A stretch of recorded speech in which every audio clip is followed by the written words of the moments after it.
as I keep on reminding you, April 2nd, we are what? A week away? Yeah, just about this time next week, we will be 2 days away from that April 2nd deadline. And not only that, will we see these full Canadian, Mexico tariffs potentially kick in as well. We've potentially going to hear more about European tariffs kick in, and almost as I've absolutely said as well, yeah, we're going to get tariffed as well. It is absolutely absolutely inevitable that this happens. Inevitable. But what's going to really, of course, affect this mostly is businesses. These businesses, first and foremost, are always going to sort of take the most direct hit, and it will cause a lot of chaos, especially in supply chains.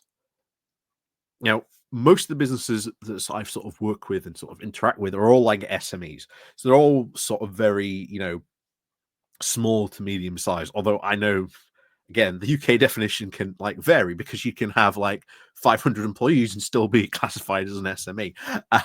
But there you go. But yeah, it's supply chains always. Some companies are prepared, other companies are taking a wait and see approach because even they don't know what's going to happen, because they just don't know, because these tariffs have just been, he said he's going to do them, and then he's kicked the can down a road the next day, and then he said he's going to do them, and then he's cancelled them the next day. But this does cause a lot of problems for various different industries. And we're going to have a look at today a very, very good article to show you the kind of chaos that is happening in the British metal industry from these Trump tariffs, and the insanity that is going on. I mean, I've been saying it as well, although to be honest, you might be too late now. If you were going to get anything from goods or anything like that from America, get them now while you can, while it's cheap. Luckily, like I say, I've said before, my stuff actually has arrived and has come in time, so I've missed that tariff deadline. But I'll tell you now, I ain't buying anything for America because you just don't know how much expensive it's going to be. Or all of a sudden you get an additional letter saying, "Yeah, you've got to pay this much in tariffs now." So yeah, be careful when you're buying stuff on that front. But let's have a look here, because I think this is kind of important, because it does go to show you what something like a tariff can mean to a business.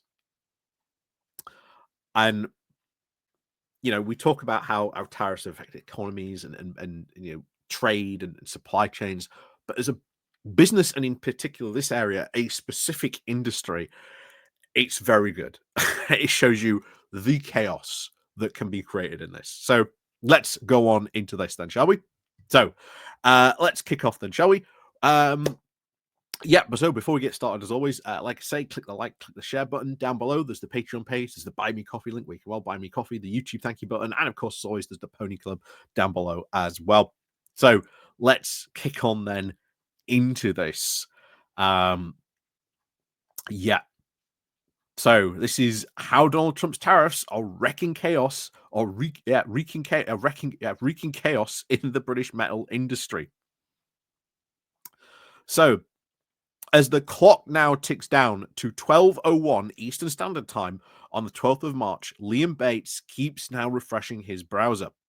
Over the preceding weeks, Mark Allega, a stainless steel company whose long products have now driven long products division he is now head up, has now had to rush to melt and ship as much metal as he could from the furnaces in Sheffield to across to the east coast of America, ahead now of the imposition of tariffs. So all the varieties of, again, steel, stainless steel, alloy, iron, and chrome, along with other elements like nickel, macrobium, carbon, is again most, of course, important. Unlike, of course, other iron alloys, which can just rust when they encounter oxygen, stainless steel has a passive film that protects them from corrosion and can even self heal. It makes it essential, not just for use in sinks and cutlery, where most people would encounter it on a daily basis, but he's arguing now even the most essential in surgical instruments, heavy machinery, and pipes and ducts completely out of sight, but essential now for keeping civilization working. So, as you can see, stainless steel everywhere. Everywhere you look, you probably have at some point today touched something that is stainless steel. Maybe with you haven't even realized it, but massively important.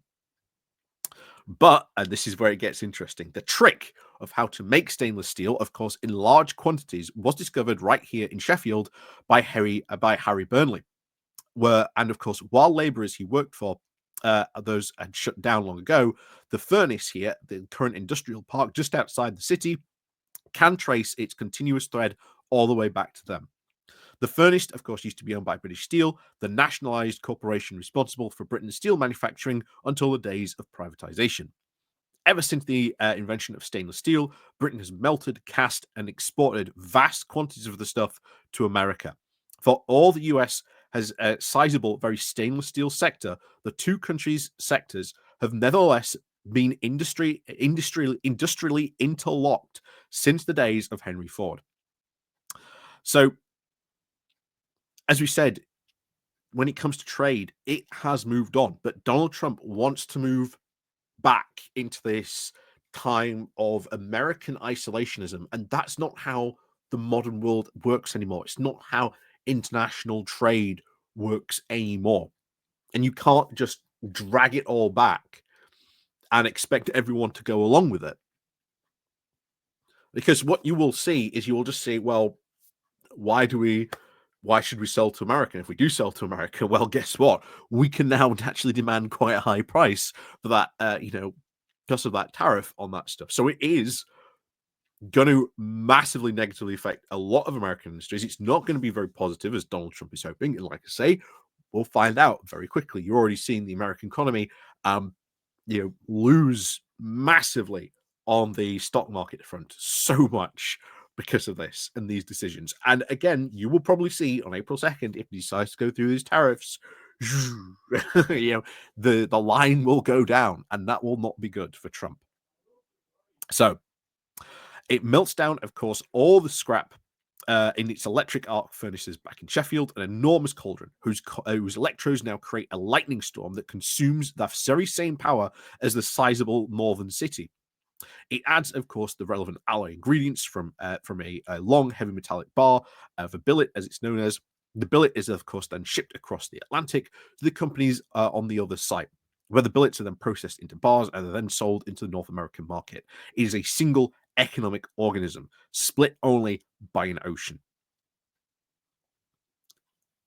Everything these days, as you can see right here, so interconnected. So interconnected. Why do everything here when you can do part of it and then sell the rest onto a company where it's probably going to be used? You see this in the car industry, where you see car engines, flitting back and forth between different countries with different things happening to them. Just a just-in-time delivery system, as it's called for the car industry. Very same similar systems happen in other industries as well. So when these happen, it is going to cause a lot of problems for other industries.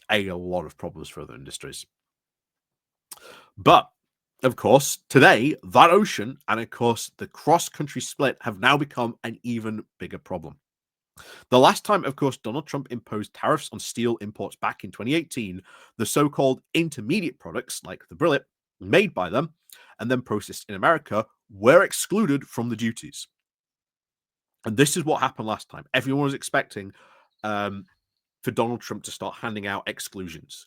Oh, you're exempt from this, you're exempt from this. That hasn't happened this time around yet. That may still happen, that he starts handing out, exemptions left, right, and center because, all the, American big business interests come to him and said, hey, Donald, yeah, we need an exemption for this, this, and this. We don't know whether that is going to happen this time because the people around him, there's no adults in the room anymore. They are all on Donald Trump's insanity train that is cobbled together this time as well. And it's only a matter of time before the wheels come off that train. It is only a matter of time. Um, where were we? So yes, this time around, of course, the initial tariff rules have had no such exemptions. The upshot was at least that any steel arriving in American ports after the deadline, including from Maglica's half-finished stainless steel billets, would then incur a hefty 25% tariff.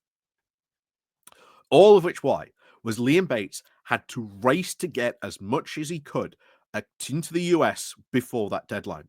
But as he now refreshed his browser, the run up to that deadline, he noticed two straggling shipments stuck on the Atlantic. The two ships, the Eva Marie and the Atlantic Star, were between them carrying between about $12 million worth of steel, and they'd been due to dock in the US on the 10th or 11th of March.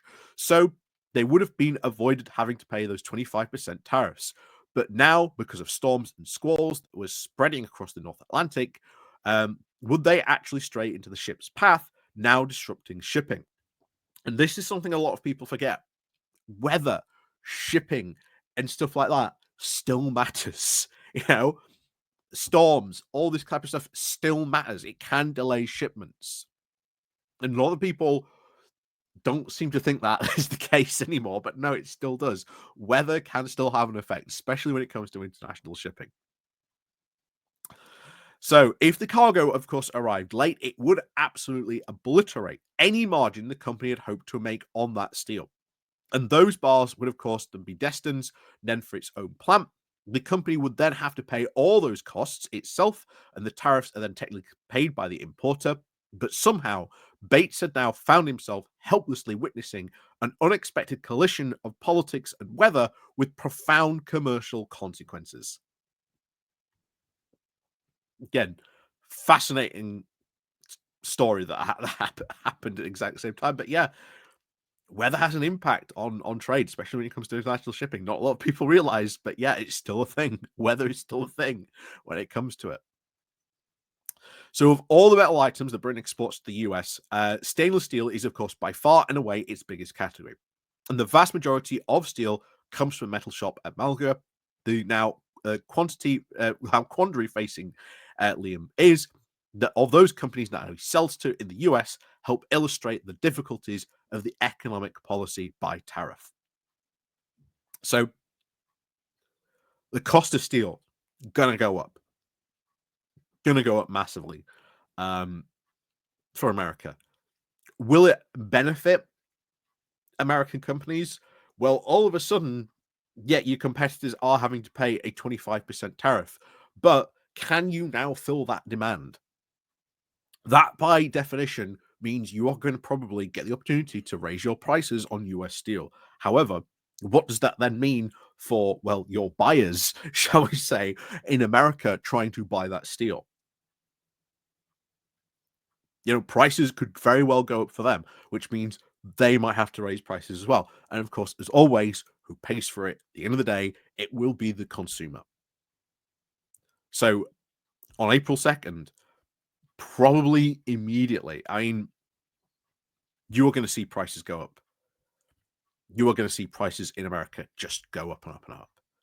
Because you look at the stuff with eggs going on at the moment in America. Oh boy.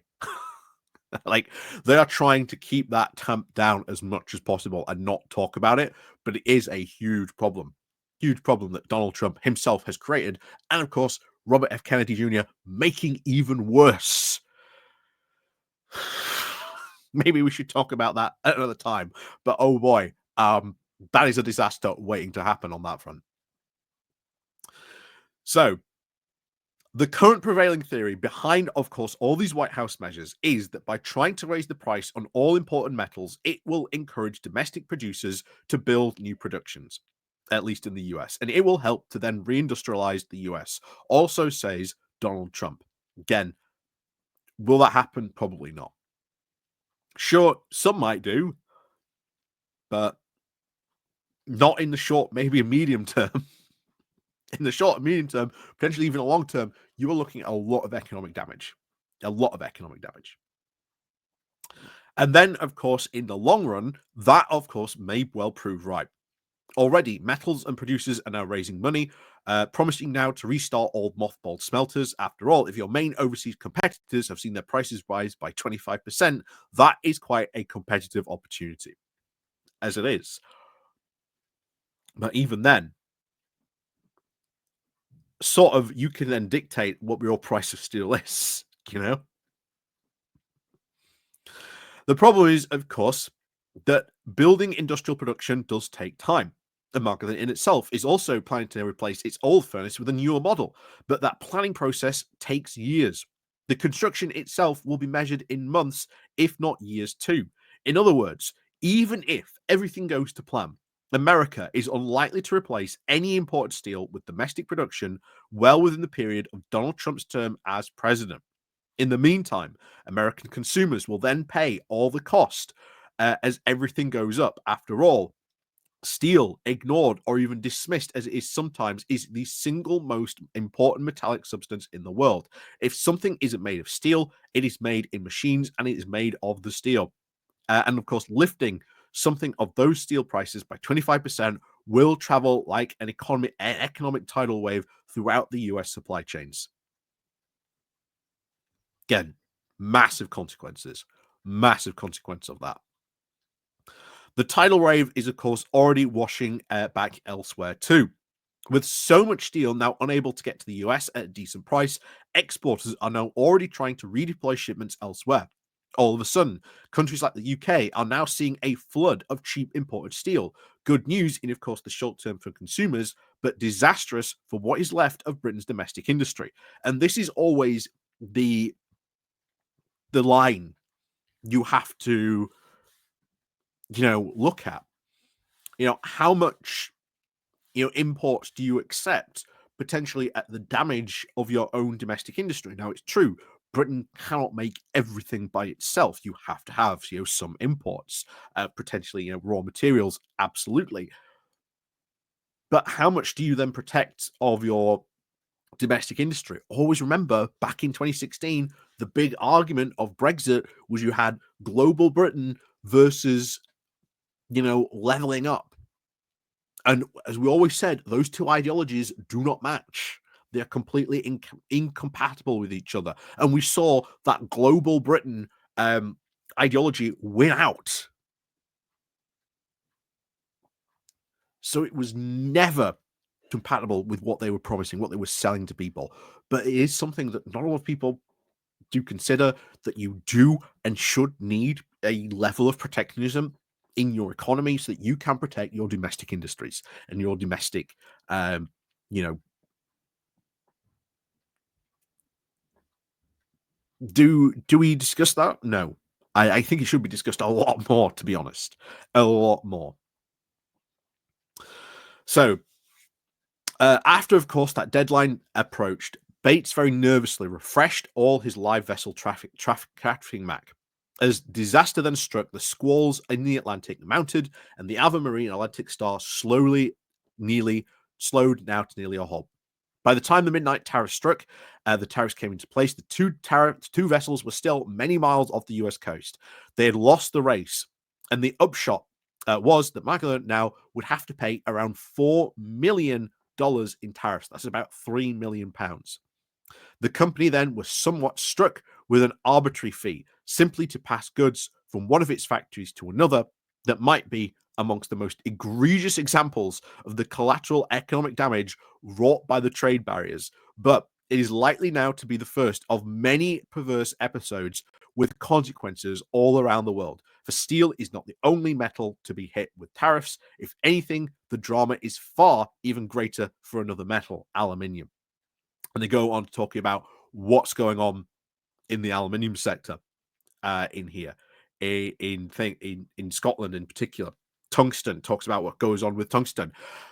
So much of this metal stuff is going to cause so much of a problem. But I think it is worth highlighting just how bad that was for that steel industry, because it is not just them that are not going to care. I guarantee you I guarantee you in a couple of weeks, we will be going through stories exactly like that of British companies time and time and time again exporting stuff, being hit by tariffs, the consequences of what that means for that tariff. You know, like I say, April 2nd, we're going to end up seeing what those tariffs are, what it means, what those tariffs actually mean.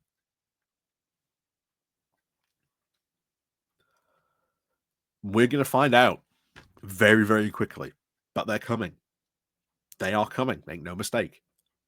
Will this be another delay? Will it be, I don't know, will it be, delayed another month till March, but till May?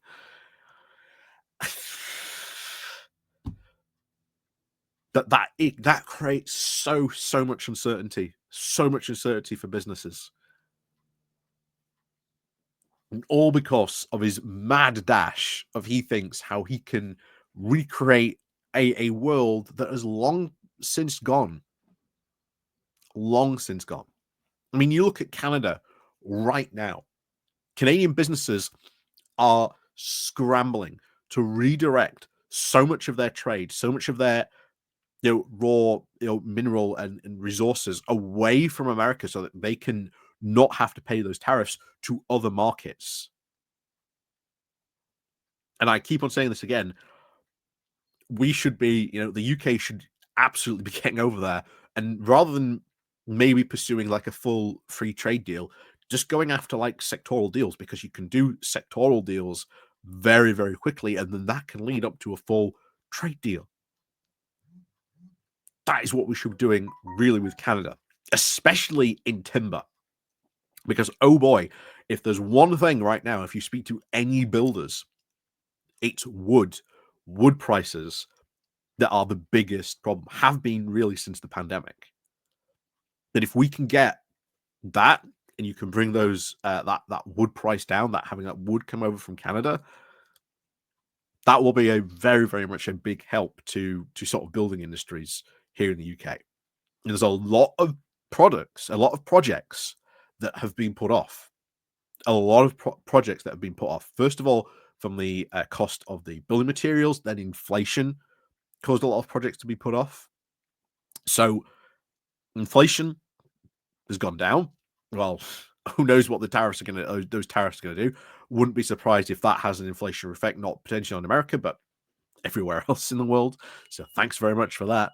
But getting wood prices down would probably be a very good start. But we'll see what happens on that front. So, as always, thank you very much for watching. And of course, as always, we'll see you all next time.